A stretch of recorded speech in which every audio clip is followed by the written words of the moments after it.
খোলা আকাশের নিচে বসে থাকা এইসব শিশু শিক্ষার্থীরা উখিয়ার তালিমউদ্দিন মহিউসুন্নাহ মাদ্রাসা, হিফজখানা ও এতিমখানার ছাত্র। ষড়যন্ত্রের কবলে পড়ে মাদ্রাসাটি ভেঙে ফেলার অভিযোগ উঠেছে দুর্বৃত্তদের বিরুদ্ধে। প্রায় ১৫০ শতাধিক ছাত্রছাত্রী অধ্যয়নরত এই মাদ্রাসাটি ভেঙে দেওয়ার পর থেকে অনেক কষ্টে ভাঙাচোরা করে কোনো মতে পড়ালেখা চালিয়ে যাচ্ছে এসব শিশু শিক্ষার্থীরা।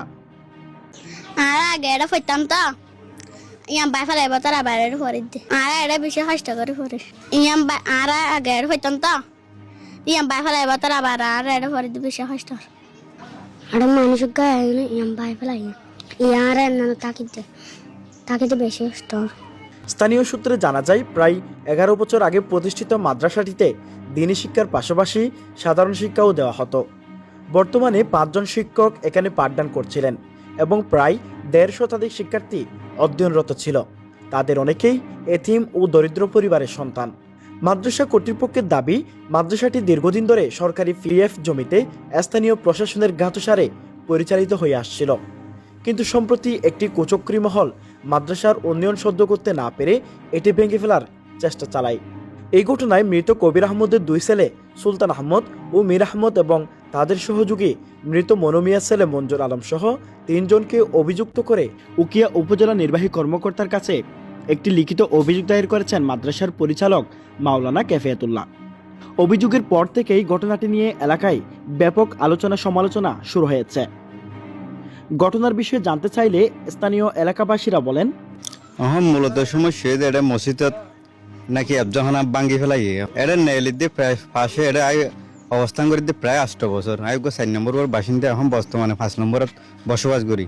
তখন এটা দীর্ঘ সময় আসি তুলে দেখি এটা মাদ্রাসা ভাঙ্গি ফেলাই এখন ফোনাফোন হয়ে জানাজানি হই এবং টইন লইজার দিয়ে ভাঙ্গা চোরা টইন লইজার দিন দেখিও বা বেচার দিয়ে হার মার্কেটের মাঝ ইয়ানো দেখিও তুলে এখন সত্যি ঘটনা কিন্তু শোকেনও দিই, কিন্তু মাল সামানা বেচার দিয়ে দেখি এডে হতইলে ইয়া বাঙ্গা চূড়া ইয়া ভাঙ্গি ফেলাই তুলে হন হন ভাঙ্গি এখন মাইসি তুলসর লইয়ার হতে মঞ্জুরও ভাঙ্গে মঞ্জুরের ডেলি লেবার দিয়ে তুলে সুলতানে আন্ডারে ভাঙ্গে এই সমস্ত জিনিসের মানে ফুন্নি দিই সরাসরি হনায় দেখি বাইরে বাজার বহুত কিছু সমস্যা ১০-১২ বছর পর্যন্ত তো কিন্তু মানুষের শ্বাসঘরে দিবে ফানি চাইয়ে ফানি যখন ন দে এই মাদ্রাসা ইয়ার ষড়যন্ত্র করি আফজাখানা ভাঙ্গি ফেলাই প্রায় ১ মাস আনিঘর তো পয়সা দিয়ে লাহাফারা করতে বেশি হস্তফার ইয়ার লই ষড়যন্ত্র করি ভাঙ্গি টুন বেশি ফেলাইয়ে তো আক্রমণ করি পেলা চাই তারা মারামারি করতে চায়।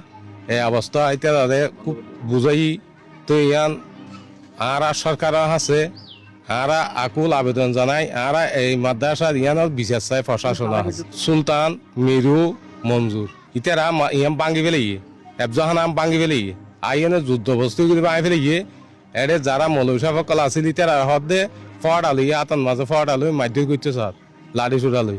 অভিযোগকারী ও ভুক্তভোগী মাদ্রাসার পরিচালক মাওলানা ক্যাফিয়াতুল্লাহ বলেন, ৫ নম্বর ওয়ার্ডে অবস্থিত তালিমউদ্দিন মহিউসুন্নাহ মাদ্রাসা, হিফজখানা ও এতিমখানার আমি পরিচালক।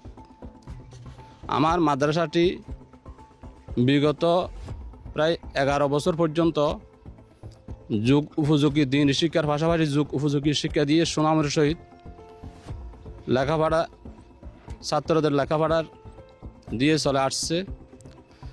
এক কুচক্রী মহল যাদের কয়েকজন আমি নাম বলছি, একজন সুলতান আহমদ মৃত কবির আহমদ, আরেকজন মঞ্জুর আলম মৃত মনুমিয়া, আরেকজন মীর আহমদ।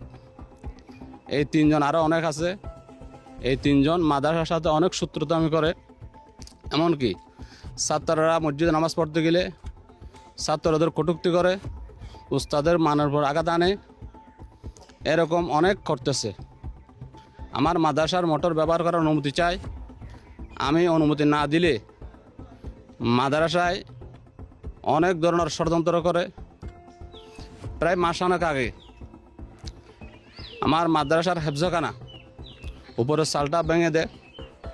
আমি যদি বাধা দিই, বাধা দেওয়ার পর উনি আমাকে আক্রমণ করতে আসে এবং এক পর্যায়ে আমাকে মুখোমুখি করে বিভিন্ন রকম আমাকে অপব্যবহার করে আমার উপর হামলা করতে চায়। অভিযুক্ত সুলতান আহমদের সাথে মুঠোফোনে যোগাযোগ করা হলে তিনি বলেন, মাদ্রাসাটি জমির মাঝামাঝি পড়ে গেছে, তাই সেটিকে পাশে সরিয়ে মাঝখানের জায়গাটি খালি করা গেলে আমরা এখানে একটি জানাজার মাঠ তৈরি করতে পারবো।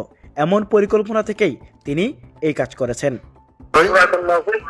মানে ওই খবরস্থান জমাদার মাঠ পড়ো ইয়ার মসজিদ মিশিয়ে চলে দর্শন মিলিয়ে পানি মাদার লাগে তাই পুরাতন মসজিদ পানি জমাদার মাঠ ব্যবস্থা করিবা তাই বুঝতাম একশো মানুষ এদিকে ঘটনাটি নিয়ে এলাকায় ব্যাপক আলোচনা সমালোচনা শুরু হয়েছে। সচেতন মহলের দাবি, বিষয়টি যেহেতু একটি ধর্মীয় প্রতিষ্ঠানের সাথে জড়িত, তাই প্রশাসনের উদ্যোগে দ্রুত উভয় পক্ষকে নিয়ে বসে সুষ্ঠু সমাধান করা প্রয়োজন। News desk, Cox's Bazar journal.